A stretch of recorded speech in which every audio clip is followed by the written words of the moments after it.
The train was 40 minutes late, which was how Sarah ended up in the wrong seat. She had been awake for 31 hours. She knew this because she had counted, the way exhausted people count things that don't matter, holding on to numbers as if they were something solid. 31 hours since the phone call, 31 hours since her sister's voice, tight and careful in the way it only got when something was genuinely wrong, had told her to come home. She had packed a bag in 11 minutes, caught the last bus to the city, and spent the night on a plastic chair at the station waiting for a train that was delayed, then delayed again, then finally announced with the bored certainty of a system that had long since stopped apologizing. She found her seat, or what she thought was her seat, dropped into it with the full weight of someone whose body had simply stopped negotiating, and closed her eyes. The seat was warm. That was the first thing she noticed. Not the ambient warmth of a heated carriage, but something specific, directed. The kind of warmth that came from proximity to another person. She registered it distantly, the way you register things when consciousness is already halfway gone, and filed it under not my problem and kept falling. She did not mean to lean. It happened the way most things happen when you are that tired, without decision, without warning, just a slow gravitational surrender. Her head dropped. Found something solid. Something that smelled like pine and cold air, and something underneath that she couldn't name. Something that bypassed thought entirely and went straight to her bones. She slept. She slept the way she hadn't slept in months, deep and still and without the usual parade of anxious half-dreams. She slept for 2 hours and 16 minutes, which she would later calculate with a precision that embarrassed her, and when she woke it was to the soft announcement of her stop and the immediate, flooding awareness that she was not where she had fallen asleep. She was against a man's chest, not beside him, not accidentally brushing his shoulder, against his chest, fully with what she could only describe in retrospect as commitment. Her cheek was pressed to the fabric of his jacket, her left hand had somehow found its way to his forearm, and she had at some point, in what she could only assume was an act of unconscious audacity, curled her fingers into the material of his sleeve. She did not move. She did not move because the horror of having moved was already complete, and the horror of being seen moving was fresh and active, and considerably worse. She lay there for 3 full seconds, eyes open, staring at the window across the aisle, doing the rapid arithmetic of someone calculating whether stillness could retroactively make her invisible. It could not. He was awake. She knew this without looking, knew it from the quality of the stillness around her, which was not the stillness of sleep, but the stillness of someone who was very much present and choosing not to move. The arm beneath her head had not shifted, the chest under her cheek had not moved to dislodge her. He had simply sat there, awake, while a stranger slept against him on a train, and had apparently decided that this was acceptable. She sat up. She sat up with the controlled casualness of someone pretending they had merely been resting their eyes, pushed her hair back from her face, and turned to look at him. She immediately wished she had taken another moment first. He was looking out the window. Or he had been, because at the precise moment she turned, his gaze moved from the glass to her face with the unhurried certainty of someone who had known she was awake for some time and had simply been waiting. His eyes were dark, a gray so deep it read as black in the dim carriage light, set under dark brows in a face that was aggressively unfair. The jaw, the angle of his cheekbone, the mouth that carried the ghost of something that was not quite a smile but was aware of itself. He was not classically handsome in the way that announced itself. He was the kind of handsome that arrived quietly and then refused to leave. He looked at her the way people look at things they find interesting. "I'm so sorry," Sarah said.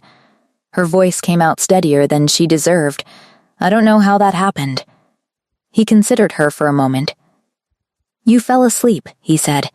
His voice was low, unhurried, the kind of voice that didn't need to work for attention. "You were exhausted." "That doesn't explain why I used you as a pillow," Sarah said. The corner of his mouth moved. It was a very small movement. "You didn't use me as a pillow," he said. You used me as a pillow, he paused. There's a distinction. She stared at him. I genuinely cannot tell if that's better or worse. He looked at her for another moment, and something in the quality of that look made her suddenly, acutely aware that she had no idea who this man was. She had been sleeping against him for over 2 hours. She did not know his name. She did not know why his stillness made the air feel different, or why the scent of him was still doing something low and insistent in her chest that she absolutely did not have the bandwidth for. Her stop was announced again. Final call, and she grabbed her bag from the overhead rack with the focused energy of someone using a task to avoid a feeling. Thank you, she said, because she had been raised to be polite even mid-catastrophe. For not moving. He looked at her. You're welcome, he said quietly. And then, as she was already turning toward the aisle, he said her name. Not her full name, not her surname, just Sarah, low and certain, in the tone of someone stating a fact. She turned back. He was watching her with those dark eyes, and there was something in his expression that she didn't have a word for, something that sat at the intersection of recognition and restraint. How do you know my name? She said. It came out flat, which was not how she intended it. He reached into the inside pocket of his jacket and produced a small card. Held it out. She took it without thinking. Your bag fell when you sat down, he said. Your ID came out. I put it back. She looked at the card. It was hers. Her ID. Her name, her face, her details, all present and correct. When she looked up, the seat was empty. He was already at the far end of the carriage, moving toward the opposite exit with the kind of easy, unhurried certainty that didn't look like hurrying but covered ground very fast. She watched him go. The door closed. The platform appeared outside her window, and her stop was here, and she had approximately 40 seconds to get off this train. She got off the train. She stood on the platform in the thin morning light, with her bag over her shoulder and her ID in her hand, and the fading warmth of someone else's jacket still against her cheek, and she told herself, firmly, that she had bigger things to deal with. She was right.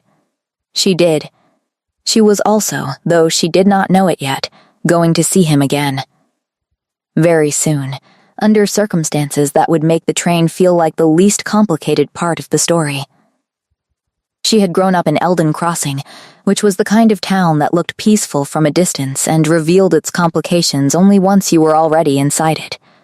Nested between 2 mountain ranges, old enough to have history carved into its stones, it operated on rules that outsiders found quaint and residents understood as absolute. Pack territory. Claimed land. The kind of place where everyone knew what everyone else was, and the careful balance of that knowledge had held for generations. Sarah had left at 18. She had left the way young people leave places that love them too tightly, with guilt and relief in equal measure, telling herself she would come back when she was ready, which had turned into telling herself she would come back when things settled. Which had turned into 6 years of phone calls and careful distance, and her sister Marin's voice going quieter each time, like a signal losing strength. The house was the same. The gate still stuck. The garden still had the particular overgrown determination of something nobody had found time to manage. Marin was on the porch before Sarah reached the steps, and Sarah knew from the way she stood, shoulders in, arms crossed against herself, that whatever had happened was worse than the phone call had suggested. Tell me, Sarah said. Marin told her their father had made a claim. A territorial claim, formal and registered, against the Aldrich Packlands bordering their family's eastern boundary. It was the kind of claim that should have been handled quietly, through the usual channels, the kind of minor boundary dispute that got resolved over paperwork and handshakes and maybe a tense afternoon where nobody raised their voice. Except their father had not filed it quietly. He had filed it at the summit. In front of witnesses, in front of every pack representative currently assembled in Eldon Crossing for the regional gathering that happened every 5 years, the gathering that drew leaders from territories that spanned 3 mountain ranges. In front of the Aldrich Alpha. Sarah set her bag down on the porch step. She did this slowly, with the care of someone making sure their hands were occupied. "What was he thinking?" she said. "He thought he had grounds," Marin said. "He has records going back 60 years showing the boundary marker was moved. He is not wrong about the records. He is wrong about the timing. Because of the summit." Because of the summit, Marin confirmed, because doing it in open session means the Aldrich Alpha has to respond formally. It means it becomes a pack matter, not a private one. It means their alpha has to either concede ground in front of every witness present, or he escalates.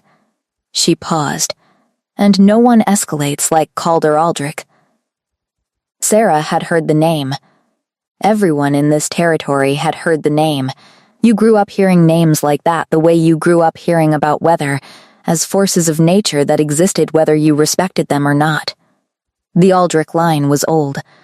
The current alpha was older in authority than in years, she had heard, which meant he had consolidated power early and held it without loosening. She had heard words like ruthless. She had heard words like controlled, which in this context did not mean gentle.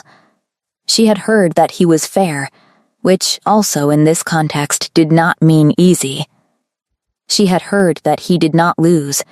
She had not heard that he was the man on the train. She found this out approximately 4 hours later, when Marin took her to the summit hall, and she walked through the door into a room full of pack leaders and diplomats and the particular taut silence of people waiting for something to break, and she looked across the floor to where the Aldrich delegation stood. He was already looking at her. Of course he was. He was the kind of man who always knew where the significant thing in a room was.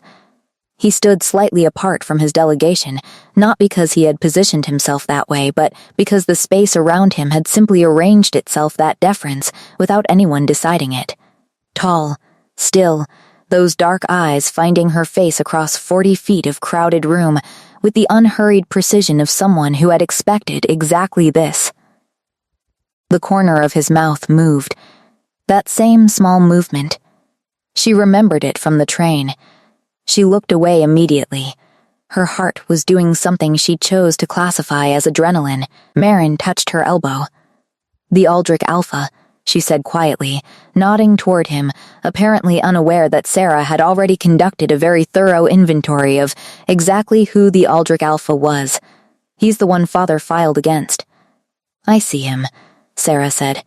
"He's been very quiet since your father's claim was announced," Marin continued, "which people find more frightening than shouting."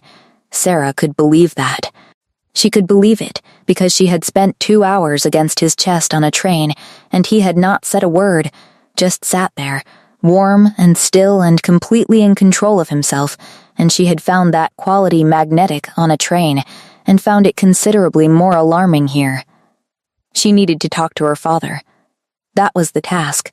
That was why she was here, her father, who had apparently decided that the regional summit was the appropriate venue for a 60-year-old boundary grievance, and who was currently on the other side of the room, looking like a man who had done the right thing and was only now beginning to appreciate the cost. She was halfway across the floor when a voice to her left said, quietly, "We seem to keep ending up in the same place." She stopped. She did not turn immediately. She took 1 breath, then 2, then turned. Calder Aldrich stood at a distance that was technically social and practically something else. Up close, he was exactly as she had catalogued from across the room, which was to say unreasonably composed for a man whose territorial claim had just been publicly challenged. He looked at her with those dark eyes, and there was something in his expression that she recognized from the train. That quality of finding her interesting, of paying attention without any apparent self-consciousness about the fact that he was doing it.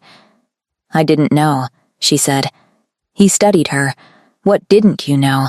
That you were the Aldrich Alpha." He considered this. Would it have changed anything? She thought about the warmth of his jacket, the way she had curled her fingers into his sleeve, the sleep she had not had in months that had arrived the moment she was near him, deep and immediate and without negotiation. Probably not, she admitted. Something shifted in his expression.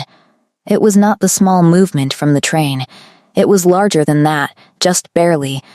But she was watching for it. Your father filed a legitimate claim, Calder said. His voice was the same as she remembered. Low, unhurried, no performance in it. I will respond to it legitimately. And if it goes against him? It depends on the evidence, he said. And if it goes against your pack? He looked at her for a moment. Then the corner of his mouth moved, that same ghost of a smile. It won't, he said simply. She hated that she almost laughed. This was her family's territorial security, and she almost laughed because his confidence was so completely without bluster that it landed as fact instead of arrogance. She turned back toward her father. She felt his gaze follow her across the room. Her father's name was Edrin, and he was the kind of man who had always been more principled than strategic, which Sarah had spent her childhood finding admirable and her adulthood finding exhausting. He sat in the side room she had pulled him into with his hands on his knees and his jaw set in the way it set when he had decided something, and intended to finish deciding it regardless of what anyone else thought. Papa, Sarah said. I have the records, Edrin said. I have surveyor records going back to the Aldrich border dispute of 1962, showing the marker was moved 15 feet east of its original placement. We have been farming 10 acres less than our allotted territory for 60 years. I believe you, Sarah said. That's not what I'm asking. He looked at her. I'm asking why the summit, she said. Why here? Why in open session? Why in front of every pack authority in 3 mountain ranges? Because the regional body needs to witness, Edrin said. Because if I file quietly, it gets buried quietly.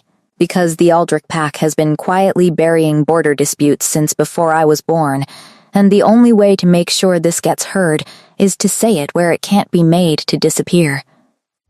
He wasn't wrong. Sarah knew the history.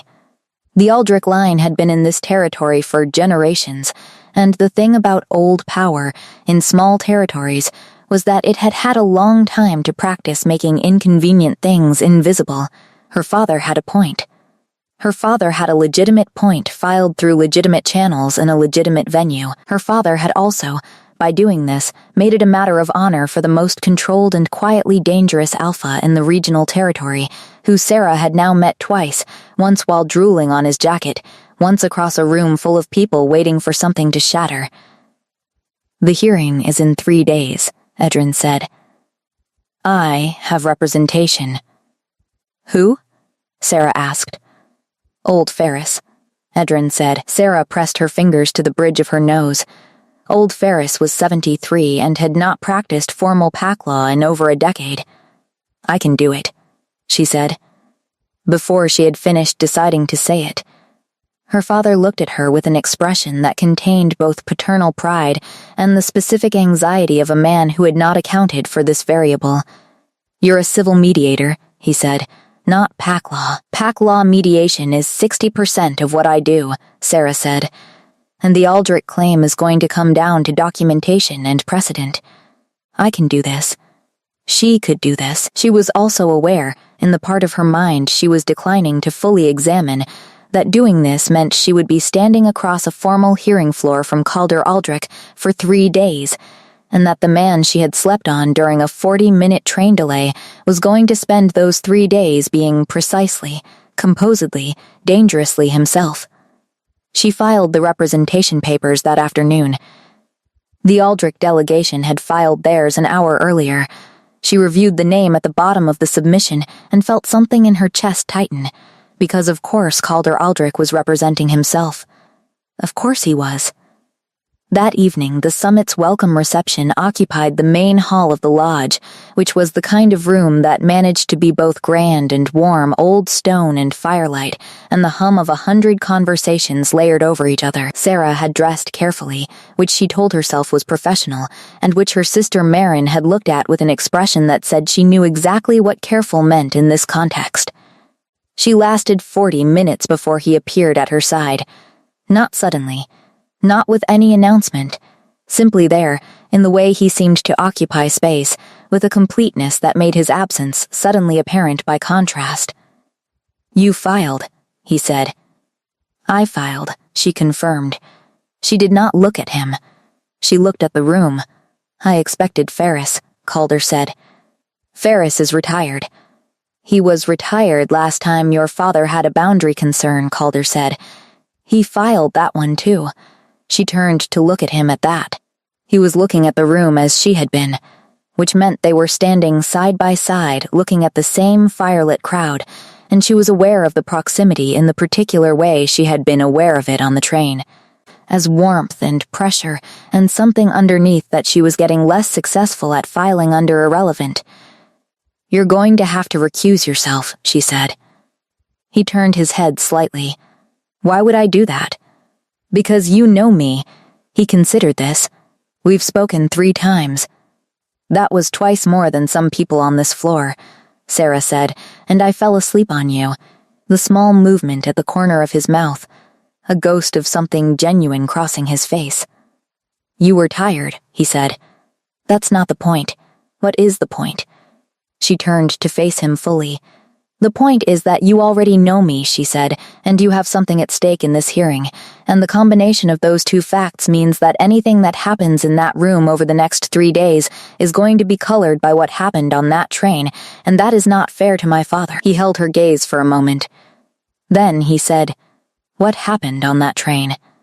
She opened her mouth, closed it. "You fell asleep," he said quietly. "That was what happened." His voice was even, direct. "I did not move. I did not speak. I did not take a photograph or read your ID for any reason other than to put it back in your bag because it had fallen out." He paused. "I knew your name when you woke up. I have known your family name for years because your father has been making small formal complaints about boundary lines through official channels every 3 years like clockwork since before I became Alpha." He looked at her. "I know who you are, Sarah. That does not make me partial." She felt the ground rearrange itself slightly under her certainty. "That is exactly what a partial person would say," she said. He almost smiled. Fully, this time. Not the ghost movement. Something that reached his eyes briefly and then withdrew with the discipline of someone who had decided to let her have that point. 3 days, he said. "Bring your documentation." He moved back into the room. She watched him go and told herself the warmth in her chest was the fireplace. Marin appeared at her shoulder approximately 4 seconds later with the precision of someone who had been waiting. "That looked like a conversation," Marin said. "It was a professional exchange," Sarah said. Marin looked at her with older sister clarity. "He didn't look at anyone else the entire time you were talking." Sarah picked up her glass and drank from it. "That," she said, "is because I am opposing counsel and he was assessing the competition." Marin said nothing. She was very loud when she said nothing. The hearing began on a gray morning with the kind of light that came through high windows flat and without opinion. Sarah had slept badly, which she refused to attribute to anything other than professional preparation, and she had been in the hall an hour before the session opened, organizing her father's survey records with the focused precision of someone using order to manage everything that order could not fix. She heard him before she saw him. Not his voice.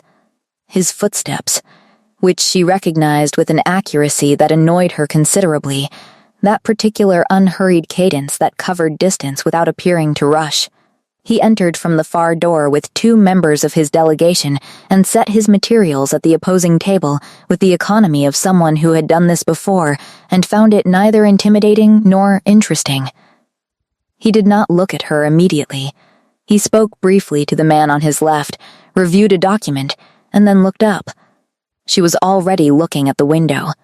The regional arbiter called the session to order. His name was Aldrich Brennan, no relation to the pack.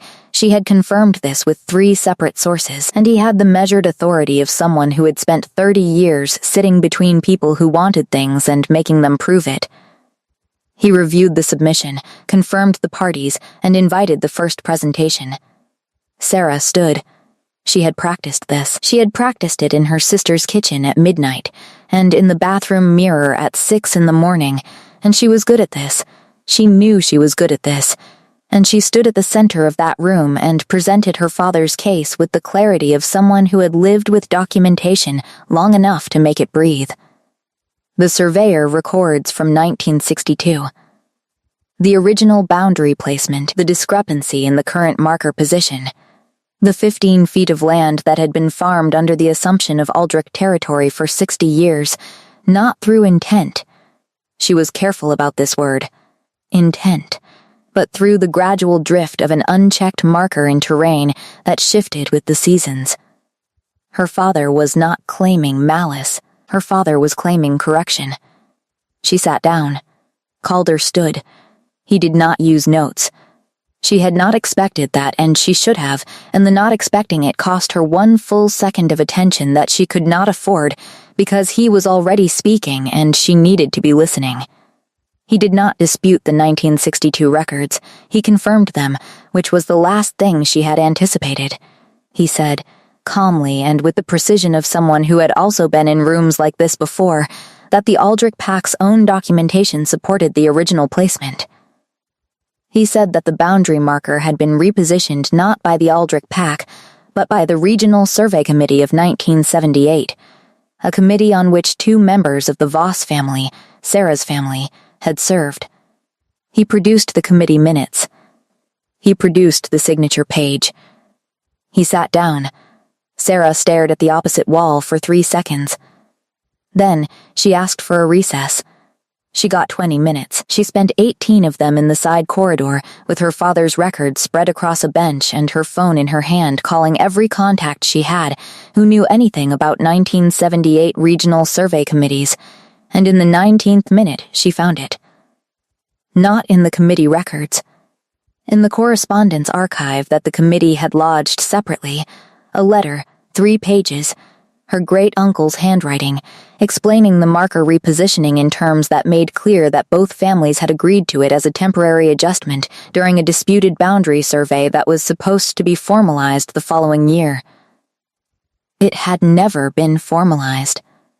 Because both parties had forgotten, or because one party had decided to let the adjustment stand, or because 60 years was long enough for temporary to become permanent and everyone involved was dead. She went back into the hearing. She presented the letter. Calder received this information with the stillness she was coming to understand as not blankness but attention, full and directed. He reviewed the letter copy she submitted. He asked the arbiter for his own recess, which was granted, and he spent his 15 minutes in the opposite corridor while Sarah sat at her table and organized her thoughts and absolutely did not try to calculate what he was finding. He came back. He sat. He looked at her across the floor with those dark eyes. Then he said to the arbiter that in light of the correspondence, the Aldrich Pack was prepared to acknowledge the temporary nature of the 1978 adjustment and agree that the matter of formalization had been improperly deferred. The room was very quiet. He was not conceding the land. He was acknowledging the incompletion. It was a different thing, a legally significant thing, and it opened a door that had not been opened before. Sarah felt something in her chest loosen. Session was called to a close for the day, with the arbiter noting that both parties had presented material requiring further review, and that the second session would address proposed resolutions. She was packing her documents when she heard him at the end of the table. "The letter," Calder said quietly. "Where did you find it?" She looked up. "Correspondence archive," she said. "Your records missed it." His expression was not annoyed. It was thoughtful.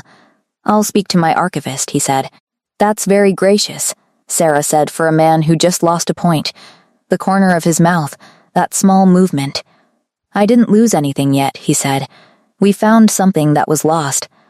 "That's different." She looked at him. "You acknowledged the incompletion," she said. "That's a concession."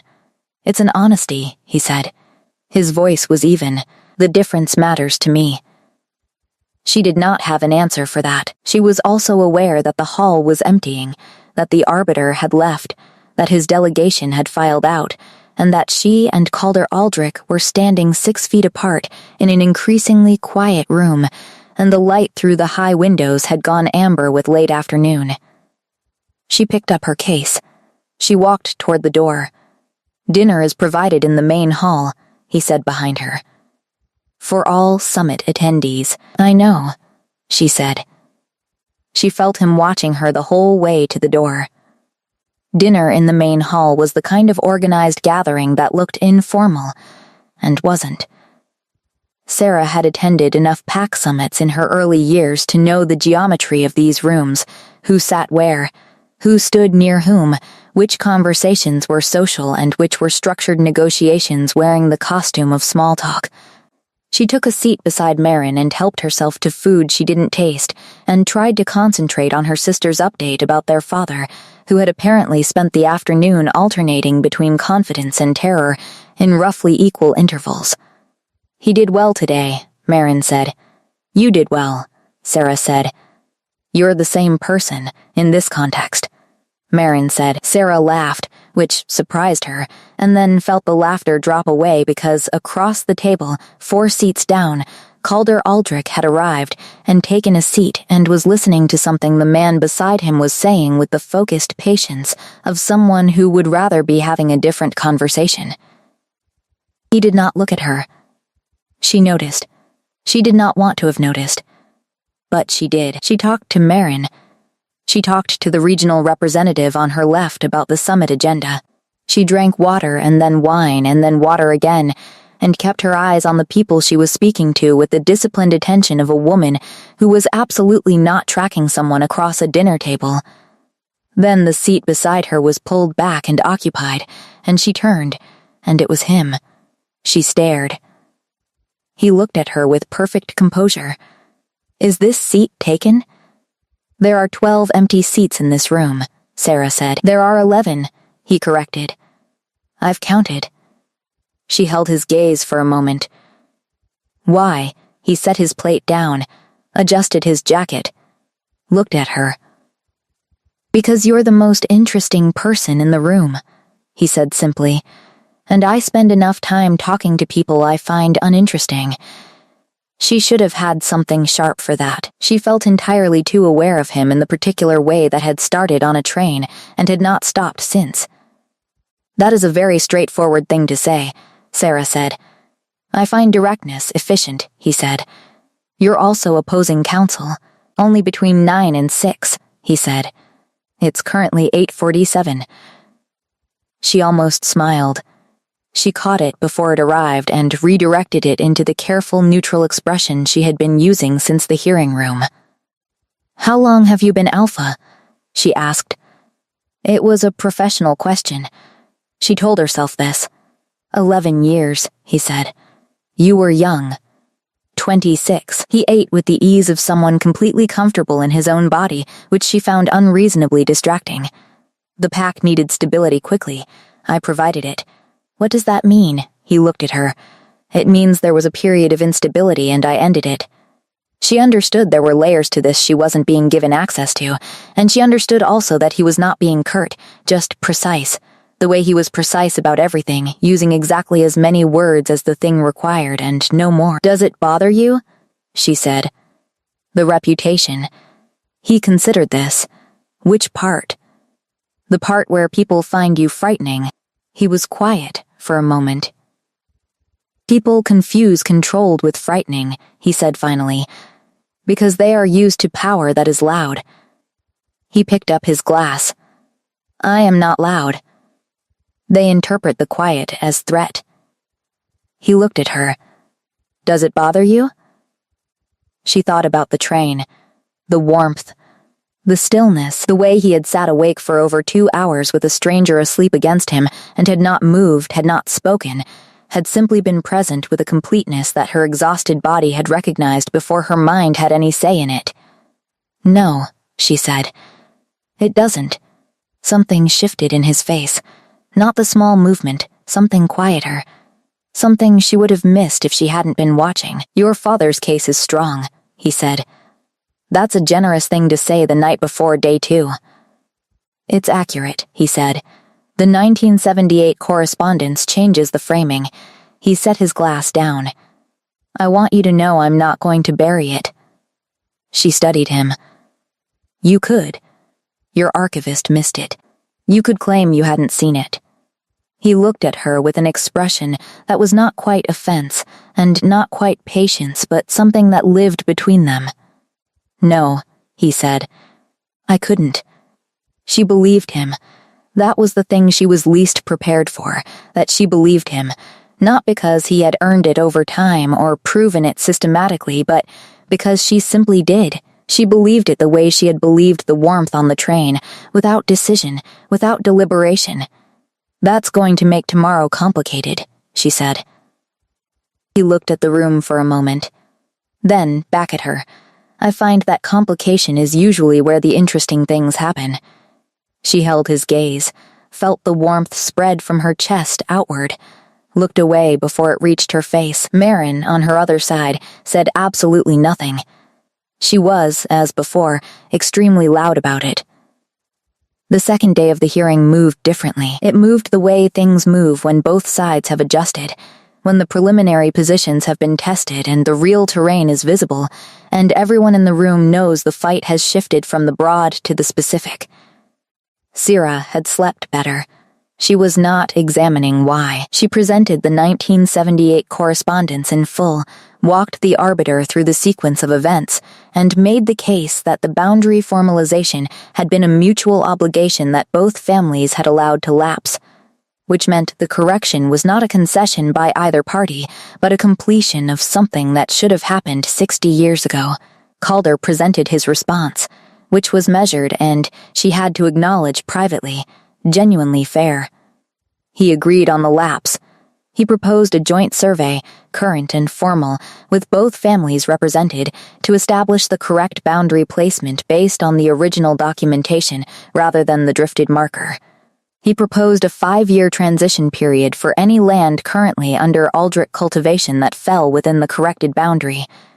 It was a better offer than her father had expected. She knew this because her father, sitting behind her, made a very small sound that she had grown up interpreting as surprised relief. She asked for a recess to consult with her client. Edrin, when she presented the terms in the side corridor, was quiet for a long moment. He looked at his hands. Then he said, "He's being generous. He's being efficient," Syrah said carefully. "He wants this resolved cleanly." "Why?" Edrin said. He had grounds to contest.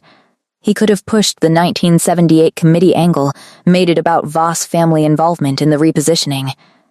Syrah thought about the dinner. I find that complication is usually where the interesting things happen. She thought about the way he had said he couldn't bury the correspondence. The way he had said it like burying things was not a category of action he kept available. He doesn't want to win by making us look bad, she said. He wants to win by being right. Her father studied her. You know him, Edrin said. It was not quite an accusation, not quite a question. I met him on the train coming here, Syrah said. I didn't know who he was. Edrin was quiet. Then he said, Is that a problem? No, Syrah said. It isn't.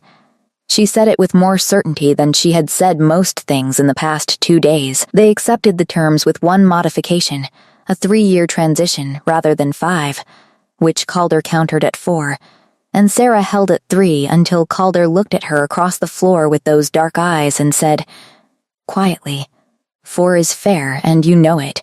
And she had looked back at him and thought about her father's 60 years of farming slightly too little land, and said 3.5, and the arbiter made a sound that was almost a laugh.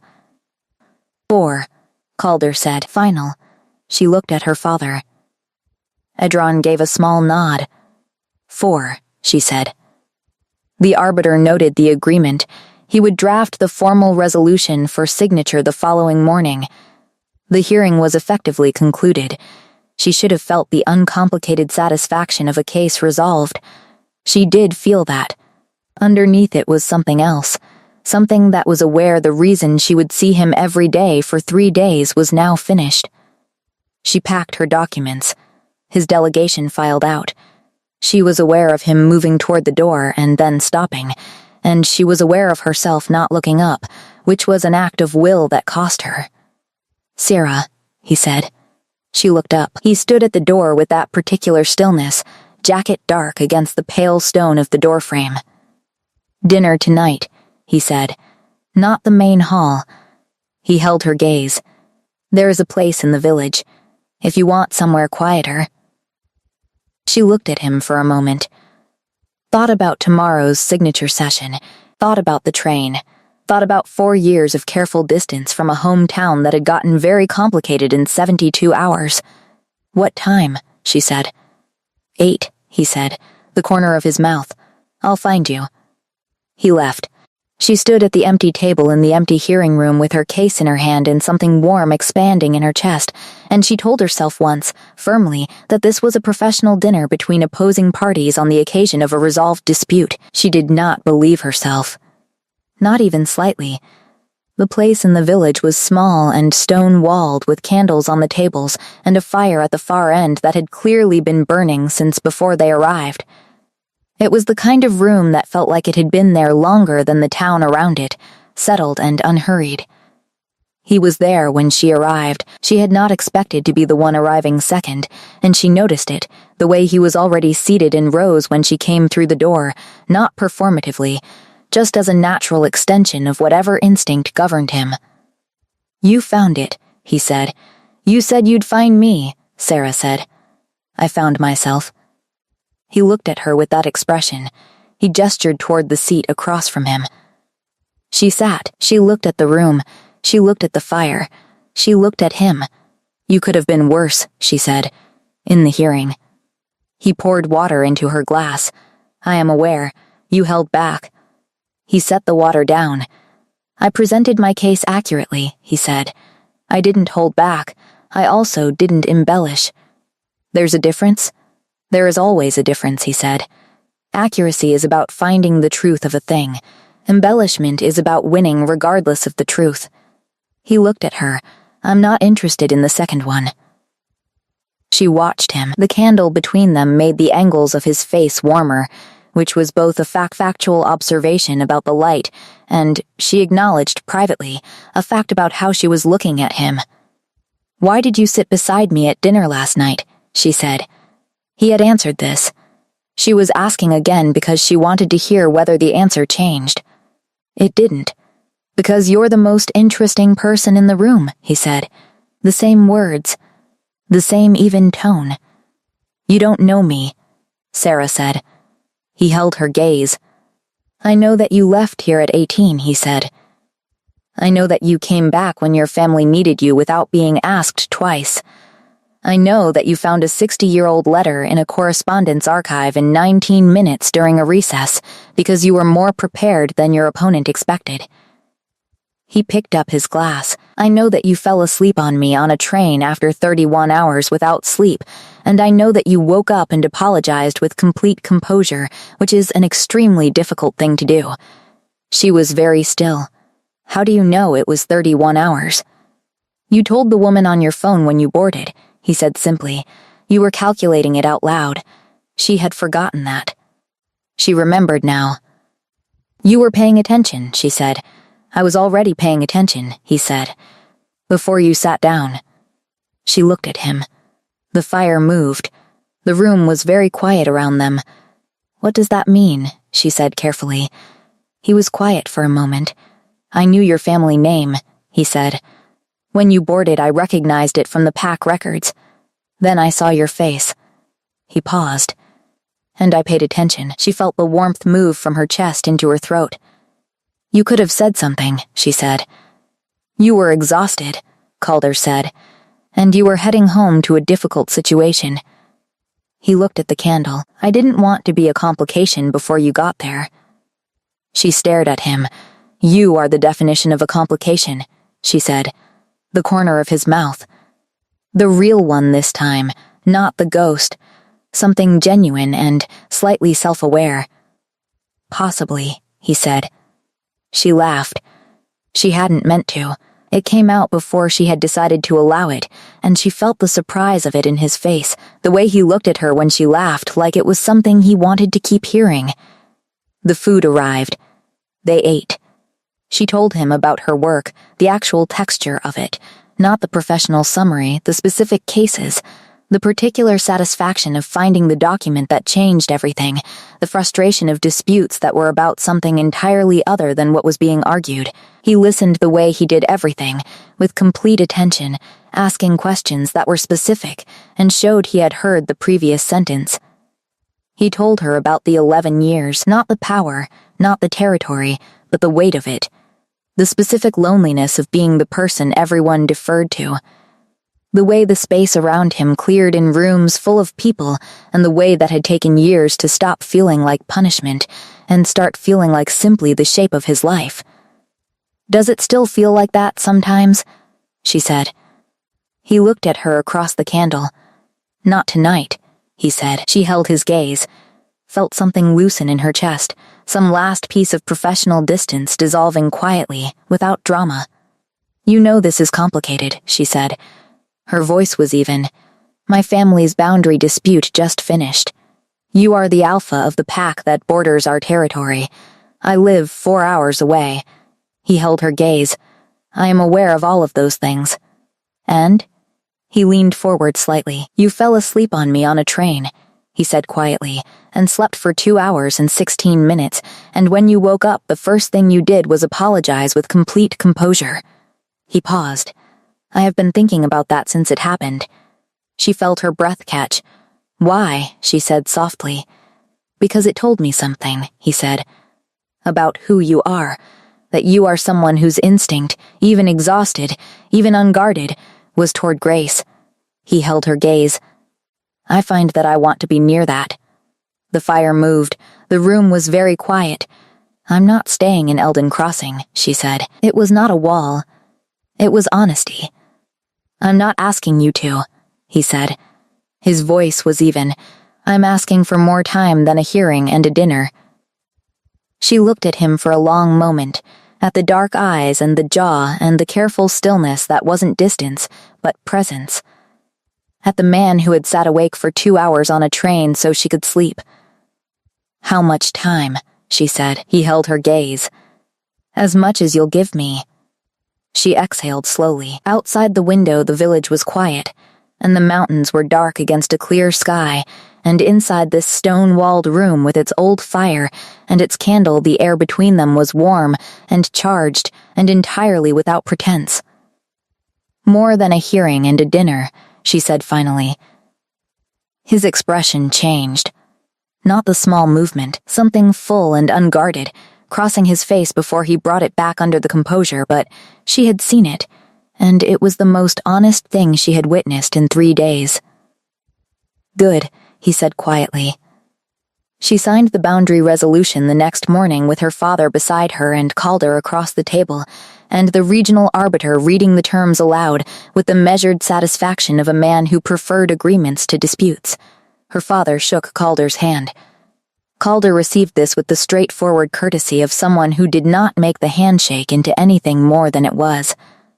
A resolution, a beginning of something adjacent rather than the end of something contentious. Edrin looked between his daughter and the Aldrich Alpha with the expression of a man processing new information and deciding to file it for later. In the corridor after, he said, "You seem different." "I'm the same," Sarah said. "You smile differently," Edrin said.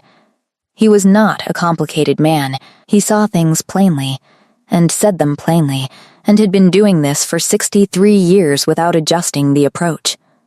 She didn't answer.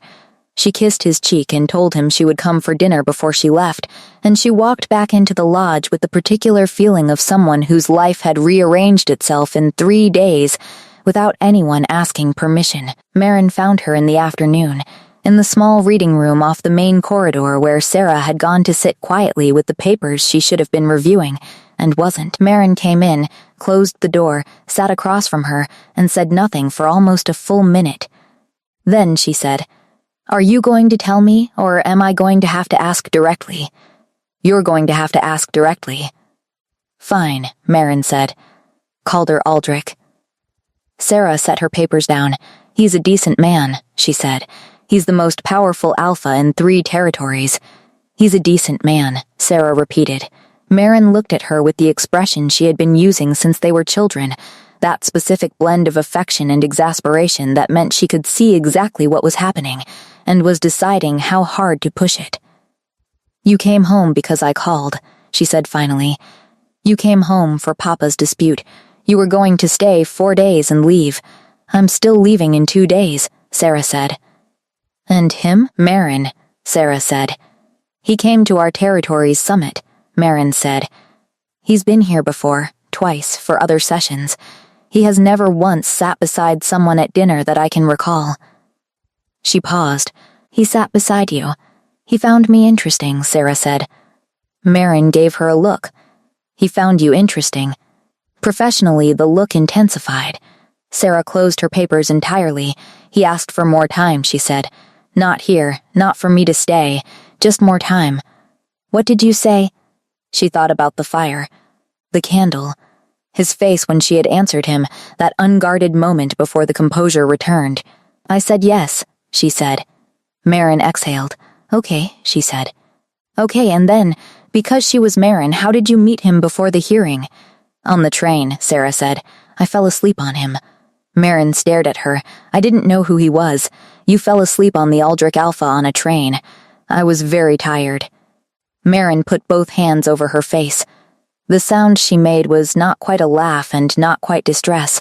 It was somewhere precisely in between. "He didn't say anything," Sarah said. "He just let me sleep." Marin lowered her hands and looked at her sister with an expression that had passed through disbelief and come out the other side into something quieter and more considered. "That's not nothing," she said finally. "No," Sarah agreed. "It isn't." She found him that afternoon in the gardens behind the lodge, which was not a place she had expected him to be. He stood at the far stone wall looking at the mountain range in the way people look at things that are very familiar and very large, not with wonder but with the particular attention of someone for whom the familiar still holds texture. He heard her before she reached him. She had no doubt of this. He turned before she was close enough that a human would have heard her, and he looked at her with those dark eyes, and the careful, composed expression shifted into something that was just, simply, pleased. She stood beside him and looked at the mountains. "How long do you stay at these summits?" she said. 2 more days, he said. "Then home." She nodded. "Where do you live?" he said. "The 4 hours. What city?" "Caldermere," she said. Then felt the absurdity arrive a moment later. She looked at him. "Please tell me that isn't named after your family." He had the grace to look somewhere between amused and apologetic. "You're joking," Sarah said. "The Aldrich territory extended further south than it currently does," he said carefully, "before the boundary reductions of the 1940s. "I have been living in a city named after your ancestors for 3 years," she said. He made the sound that was almost a laugh. The full one, brief, genuine, it made something warm move through her. "I had nothing to do with the naming," he said. "That was 6 generations back." She looked at him. He looked at her. The mountains were enormous and unhurried behind them. "You're laughing at me," she said. "I would never," he said. His eyes were bright. "You absolutely are." "I'm laughing at the situation," he said. "There is a distinction." She recalled saying something similar to him on the train. She saw from the expression on his face that he remembered too. The pull between them in that moment was not subtle. It was not the warm, ambient awareness she had been managing for 3 days. It was direct and clear and completely without ambiguity, the kind of feeling that doesn't wait for you to decide whether it's convenient. She turned toward him slightly. He was already looking at her. "Sarah," he said. His voice was low, just her name, no performance in it. She closed the distance. She had meant it to be brief. A test of the thing, a confirmation. It was neither of those. His hand came to her face with a gentleness that contradicted everything the room felt about him. Careful, unhurried, complete, she felt the warmth of him like she had on the train, that specific directed warmth that bypassed thought and arrived somewhere below it, and she understood with the clarity of something irrevocable that this had been true since the moment she had sat down beside him, without knowing who he was, and her body had known before she did. He pulled back. Not far. His forehead touched hers, just briefly. "I should tell you something," he said quietly. She waited. "I knew you'd be on that train," he said. "Not you specifically. I knew the Voss claim was going to produce a representative traveling from the city, and I knew when that train was." He paused. "I didn't expect to recognize your name." She processed this. "You were on the same train on purpose." "I was going to the same place," he said. "The same summit. It would have been that train regardless. But you knew someone from the opposing claim would be on it." "Yes," she looked at him. "I didn't speak to you," he said. "You sat down. You fell asleep. I would have let you sleep and said nothing. But you knew my name when I woke up." "From your ID," he said. Yes, she thought about this, about the fact that the most controlled, careful, unhurried man she had met in years had sat beside her for 2 hours and 16 minutes and had not introduced himself, had not used the information, had simply sat there and been present and let her sleep because she was tired.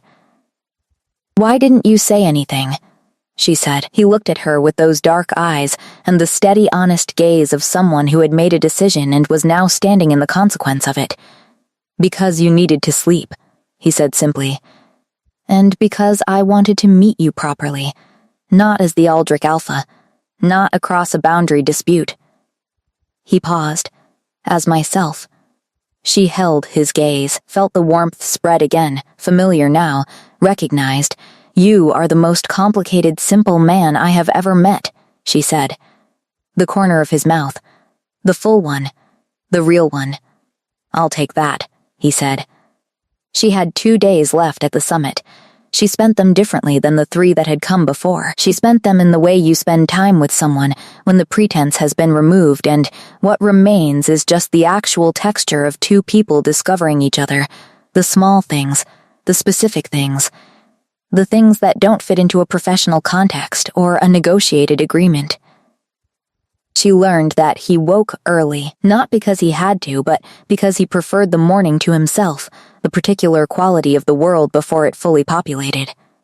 She learned this because she found him on the lodge's stone terrace on the second morning before anyone else was awake, and he had turned when she arrived and handed her a second cup of coffee without saying anything, which meant he had somehow known she was coming, or had simply prepared for the possibility, and she had not asked which one because she was not sure she wanted to choose between them. She learned that he read, not reports, not documentation, actual books, the physical kind with broken spines that he carried in the inner pocket of his jacket and pulled out in any silence that lasted more than 5 minutes.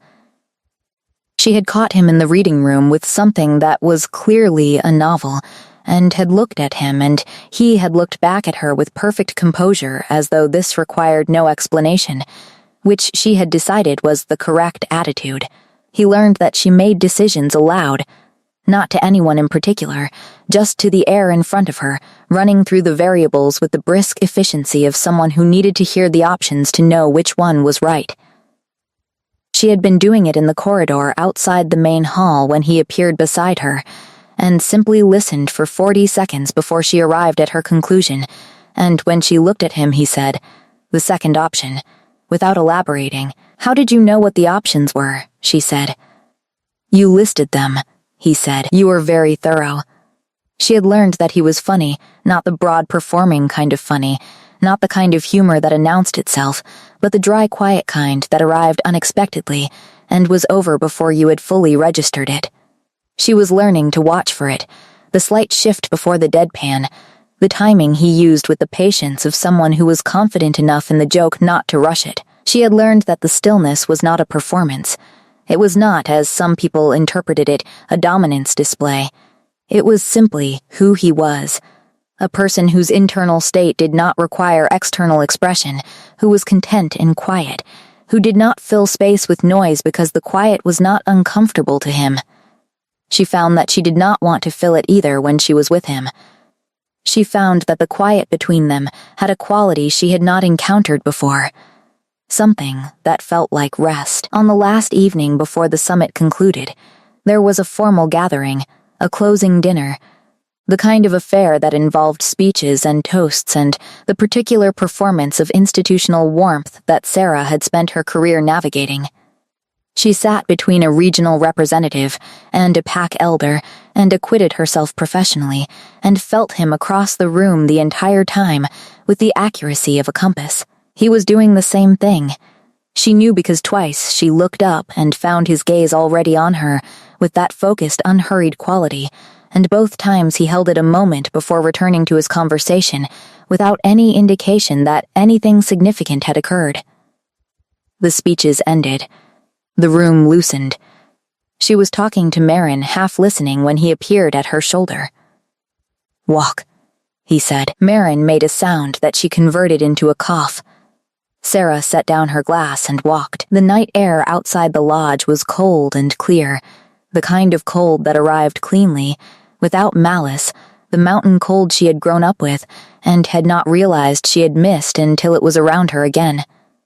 He walked beside her with his hands in his jacket pockets, not touching her, not maintaining any specific distance, simply present. "You leave tomorrow," he said. "Morning," she confirmed. He nodded, looked at the sky, which was very clear and very full. "I want to be honest with you about something," he said. She looked at him. "The territory bordering yours, the Aldrich southern edge," he said. "It requires a formal review every 2 years. I do it personally." He paused. "The next review is in 6 weeks. She understood what he was telling her. He was telling her that there was a structural reason for him to be in her territory in 6 weeks. He was telling her this as a fact, not as an offer, because he did not do things as offers when they were facts. 6 weeks, she said. He looked at her.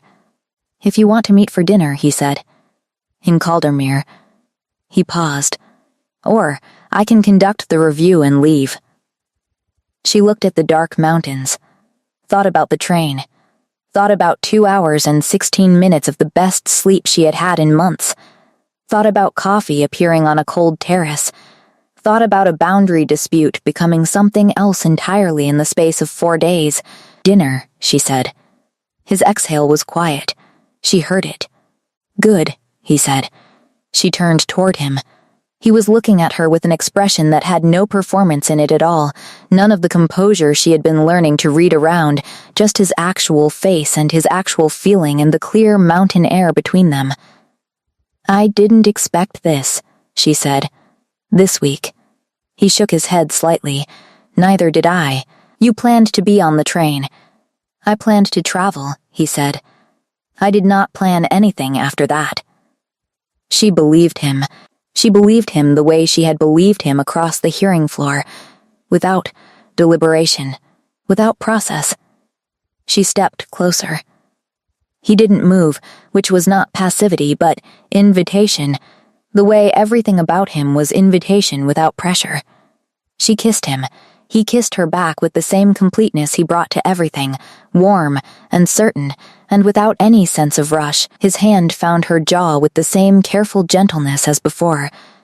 She felt the cold air and the warmth of him and the specific quiet of the mountains at night, and thought that she would remember this particular combination of things for a long time. When she pulled back, he was looking at her with those dark eyes. 6 weeks, she said.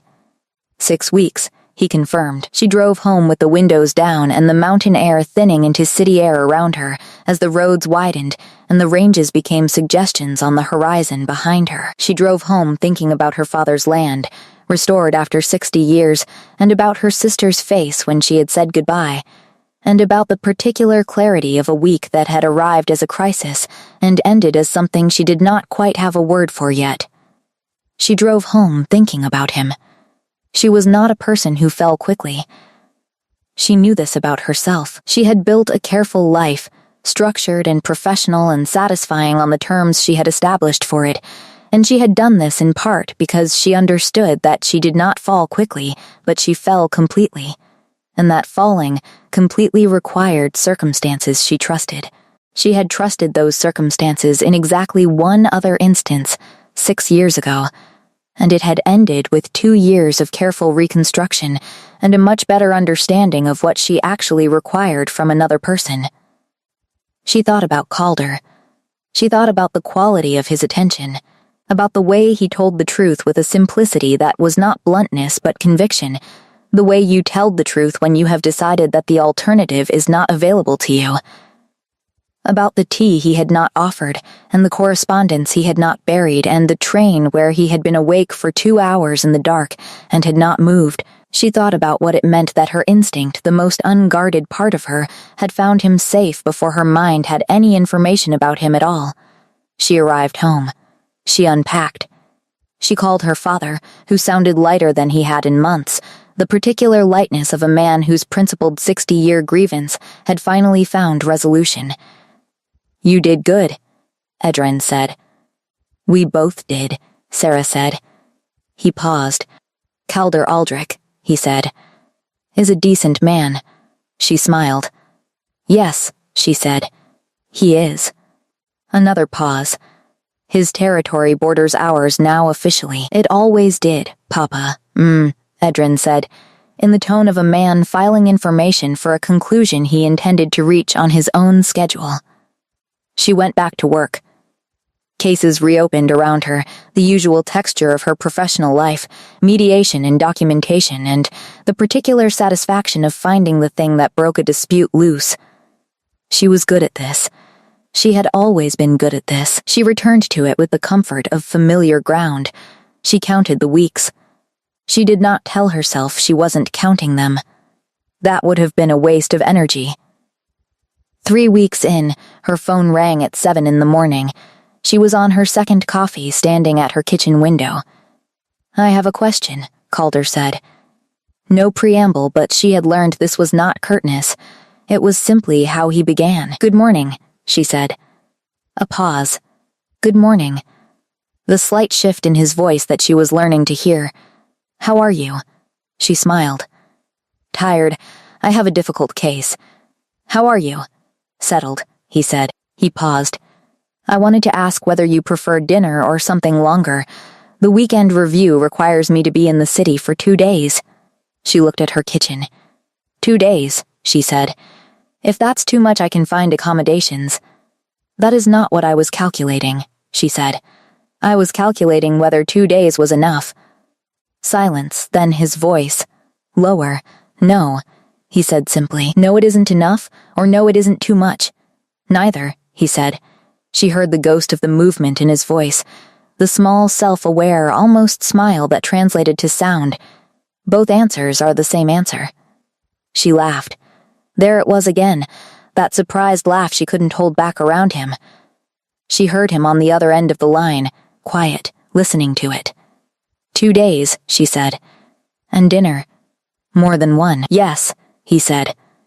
She looked out the window at the city, which was just the city, unchanged, ordinary. Caldermere, named 6 generations back for a family whose current representative was going to be in her kitchen in 3 weeks. She thought about the train, the warmth, the pine and cold air, and the thing underneath that had gone straight to her bones. She thought about how she had apologized with complete composure, and how he had stored that information like it was something worth keeping. She thought about falling completely. "I'll cook," she said, the second night, "if you want." His exhale, quiet and real. "I want," he said. He arrived on a Friday, which was ordinary in every way that mattered and extraordinary in the specific way that weeks of distance had made the familiar feel charged. She had told herself not to stand at the window. She stood at the window. His car was unremarkable. This was the first thing she noticed and found telling, that the most powerful alpha in 3 territories drove an unremarkable car with the straightforward practicality of someone who had decided what mattered and transportation was not on the list. He got out, looked up at her building, and she stepped back from the window like a person with more composure than she actually possessed. She buzzed him up. Opened the door before he knocked. He stood in her doorway with a bottle of wine and the same jacket from the train, and those dark eyes finding her face with the same unhurried accuracy as the first time. He looked at her apartment behind her with interested attention, taking it in the way he took in everything, quietly and completely. "You were at the window," he said. "I was not," Sarah said. The corner of his mouth. She stepped back. He came in. The apartment was hers in every small way. The papers on the table, the books that didn't fit on the shelves, the particular organized disorder of someone who lived in their mind as much as their space, and he walked through it with the attentive courtesy of a guest who understood they were being given access to something. He stopped at the bookshelf, looked at the spines. "You have all of these," he said. She looked. He was looking at the third shelf, which was the shelf she thought of as the embarrassing shelf, the shelf with the worn spine paperbacks that she had been reading since she was 20 and had never entirely graduated from. "They're comfort reads," she said. He pulled one out, looked at the cover, looked at her, replaced it with care. "I have this one," he said. She stared at him. "You have that one." "In my office," he said. "Behind the ones I'm supposed to have." She laughed. "The real one, full and sudden." He watched it happen with that expression, the one that made her feel seen and warm and slightly undone. They ate. She had made something her mother used to make, which she had not planned. It had simply been what she wanted when she stood in the kitchen deciding, and she did not examine this too closely. He ate with genuine pleasure and asked about the recipe with the particular interest of someone who cooked and wanted to understand the decisions. They talked about the case she was working. He asked questions that were smart and specific and demonstrated he had been paying attention to things she had mentioned weeks ago on the phone. She talked about his territory, the logistics of the Southern Border Review, the kind of administrative patience that governance required. After dinner, they sat on the small balcony with the wine and the city below and the sky above, and she told him about leaving at 18. The actual version, not the summary. The night she had packed, and the drive to the bus station, and the particular grief of leaving a place that was also a relief to leave. He listened with the complete attention she had come to need. Then he told her about his father. He had not told her this before. She understood this was not a story he told, could hear it in the care with which he chose the words. His father had been alpha before him, had been a good man and a harder parent, had expected the succession with a directness that left no room for the son who came before the alpha.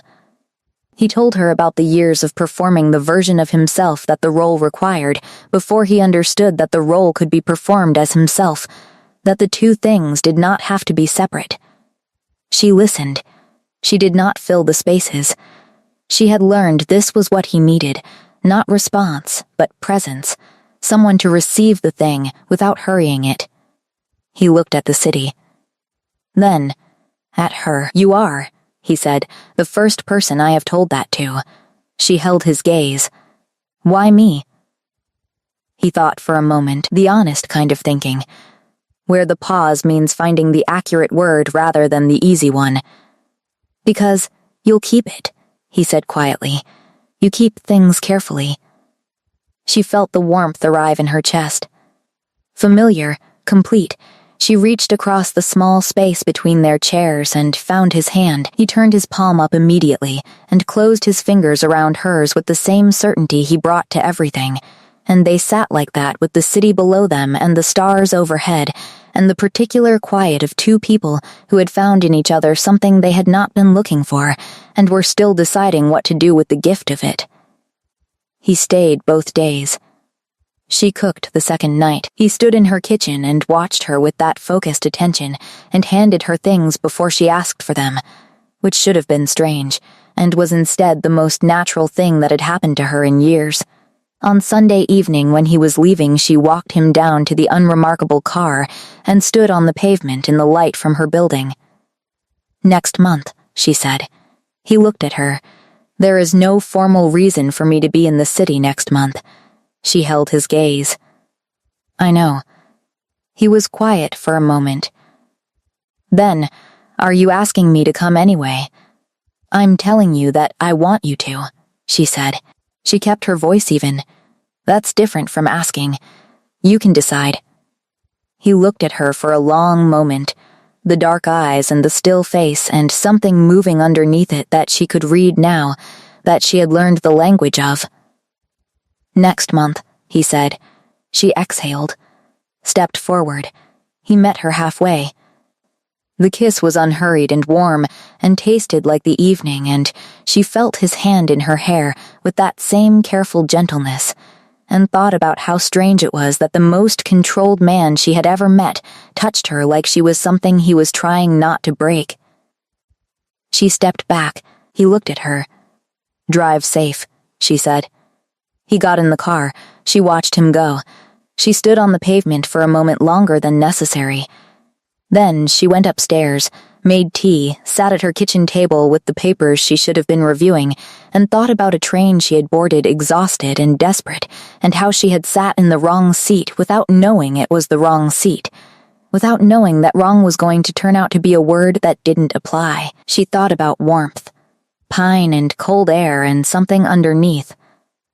She thought about how some things the body knows before the mind catches up, and how the only thing left to do, when you finally catch up, is trust it. She opened her papers. She worked until midnight. She slept, deep and still and without the usual parade of anxious half-dreams, the way she had slept on the train. She thought, just before she went under, that she would tell him that. Next month,